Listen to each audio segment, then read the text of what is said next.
2022 में यूनिसेफ की एक रिपोर्ट ने पूरे देश को हिलाकर रख दिया। इस रिपोर्ट के अकॉर्डिंग भारत में 7 में से एक टीनेजर या का शिकार है। अब सोचो, जिस एज में ना करियर का प्रेशर है और ना ही पैसों की टेंशन और एंजॉयमेंट के हजारों सोर्सेज मिल रहे हैं, फिर भी 15 से 16 साल के बच्चे के लूप में फंस चुके हैं। और उनका रीजन पता है क्या है?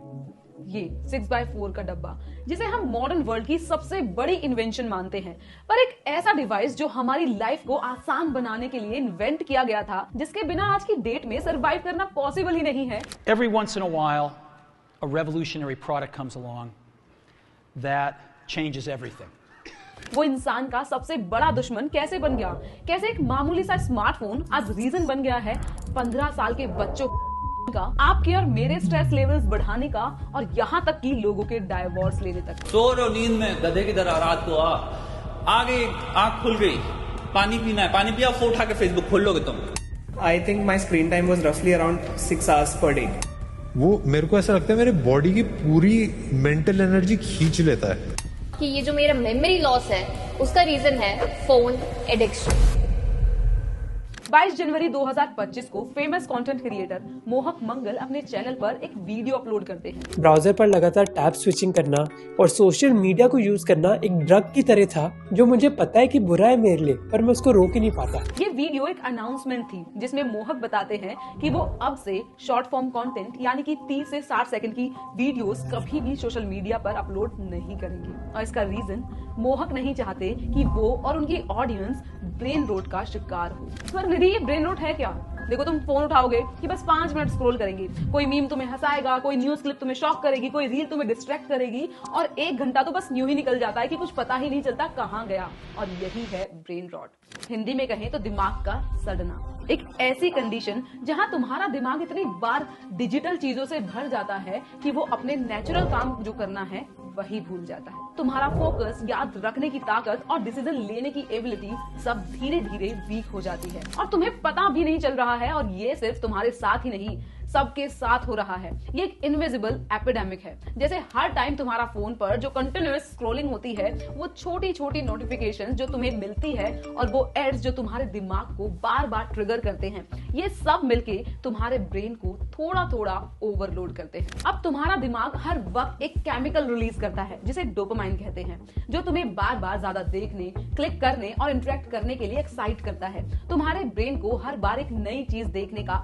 किक मिलता है, और ये साइकिल जब तक ब्रेक नहीं करते तुम्हारा ब्रेन को ब्रेन रोट की तरफ ले जाता है। अब इसका मतलब ये नहीं है कि तुम्हारा फोन का यूज करना गलत है, लेकिन जब तुम्हारा दिमाग इस कॉन्टिन्यूअस एक्टिविटी को हैंडल करने में फेल हो जाता है, तब उसके लॉन्ग टर्म कॉन्सिक्वेंसेस तुम्हें भी फील होते हैं। तुम्हारा ब्रेन इतना बिजी हो जाता है कि तुम्हारा फोकस, अटेंशन स्पैन और मेंटल वेलबींग पर डायरेक्ट इंपैक्ट पड़ता है। बट व्हाट इफ अगर मैं आपको बताऊं कि इसमें तुम्हारी कोई गलती ही नहीं है, ये पूरा मैट्रिक्स किसी और ने तुम्हारे लिए क्रिएट किया है, जिसे वो खुद का प्रॉफिट बना सके।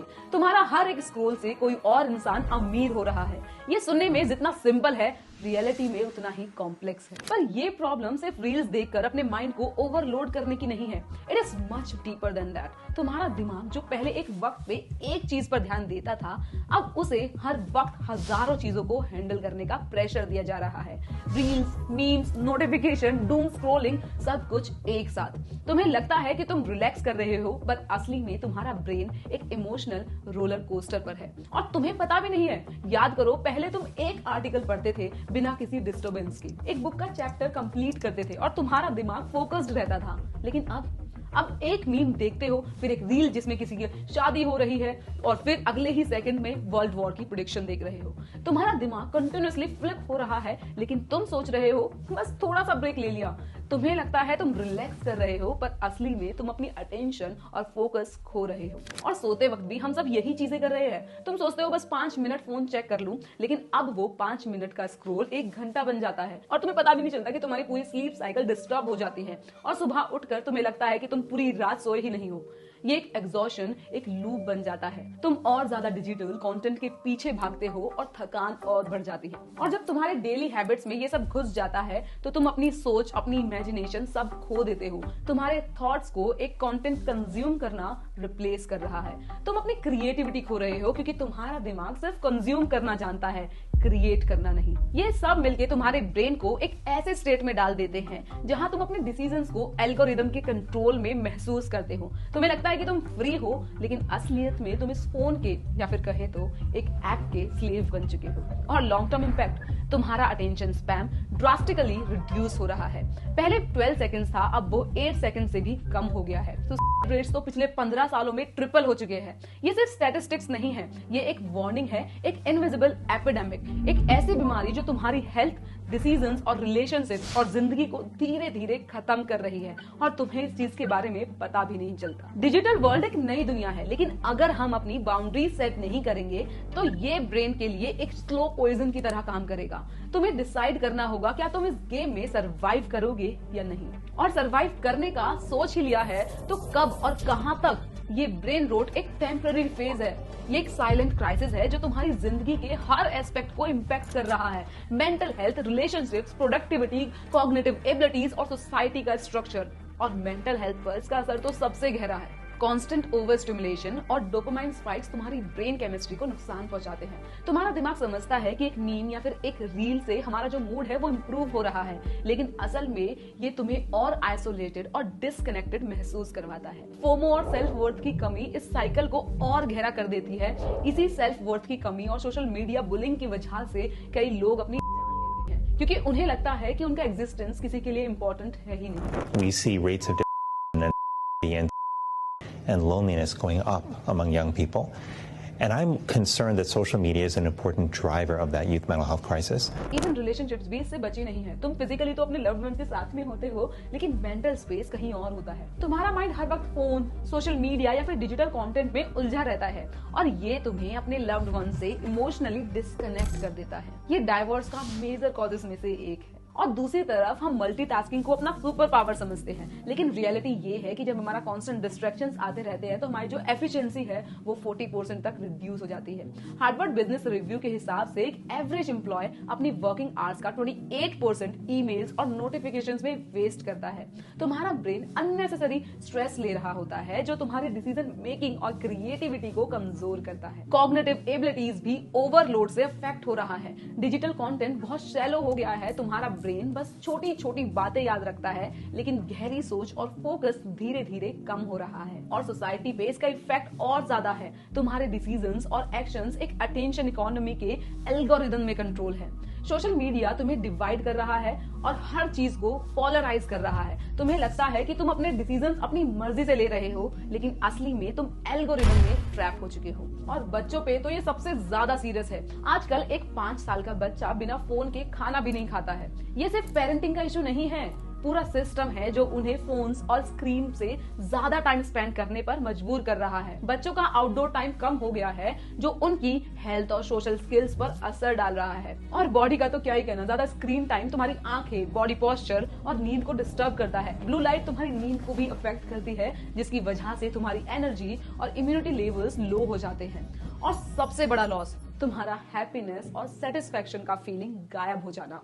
तुम क्विक रिवॉर्ड्स और वैलिडेशन सोशल मीडिया पर ढूंढते हो, जो तुम्हारी मेंटल हेल्थ का जो पीस है उसको अफेक्ट कर रहा है। और तुम्हें लगता है कि तुम कनेक्टेड हो, पर असली में तुम अपने आप से, अपने गोल से, अपने रिलेशनशिप से डिस्कनेक्टेड हो। अब ये सब सुनकर लगता है कि सब कुछ बहुत खतरनाक है, और है भी, लेकिन समझने की बात ये है कि तुम्हारे स्क्रीन के पीछे जो हो रहा है वो एक बहुत ही केयरफुली डिजाइन किया गया गेम है। इंस्टाग्राम का एक्सप्लोर पेज हो या फिर टिकटॉक का एंडलेस स्क्रोलिंग, सब एक ही गोल है, तुम्हारा अटेंशन पकड़ना और उससे पैसे कमाना। इन्फिनिट स्क्रॉल का कॉन्सेप्ट सुना है? शुरू में ये सिर्फ इंटरफेस को स्मूथ बनाने के लिए था, लेकिन जब ये सोशल मीडिया के प्लेटफॉर्म को हाथ लगा तब इसका असली पर्पस बन गया तुम्हारा दिमाग में एक डोपामाइन का एंडलेस साइकिल चालू करना। हर स्क्रॉल के साथ तुम्हारा ब्रेन और ज्यादा डोपामाइन चाहता है। अज़ार रस्किन, जो इस कॉन्सेप्ट के क्रिएटर्स में से एक है, खुद कह चुके हैं कि ये एक हैकिंग टूल बन गया है जो यूजर्स को उनके हैबिट्स के अगेंस्ट मैनिपुलेट करता है। Before social media really had started going, I was blind to how it was going to get picked up and used not for people but against people. Social media platforms एक super computer की तरह काम करते हैं। तुम्हारी हर activity को track करते हैं, तुम्हारे लाइक्स, कमेंट्स और स्क्रॉल पैटर्न से डेटा निकालते हैं और वही कंटेंट तुम्हें दिखाया जाता है जो तुम्हारे ब्रेन को ज्यादा एडिक्ट बनाए। और ये एक AI बेस्ड मैनिपुलेशन है जिसको डिजाइन किया गया है तुम्हारे ब्रेन को बार बार चेकमेट करने के लिए। इसका इफेक्ट सिर्फ तुम्हारे अटेंशन तक नहीं है, एल्गोरिदम्स तुम्हारे सेल्फ वर्थ को भी मैनिपुलेट करते हैं। सोशल मीडिया ने एक पूरी जनरेशन को ये सिखा दिया है कि उनकी वैल्यू सिर्फ लाइक्स और कमेंट्स से ही है। बच्चे अब एस्ट्रोनॉट या टीचर ये सब नहीं बनना चाहते, बल्कि इन्फ्लुएंसर बनना चाहते हैं। और ये रेस अभी खत्म नहीं हुई।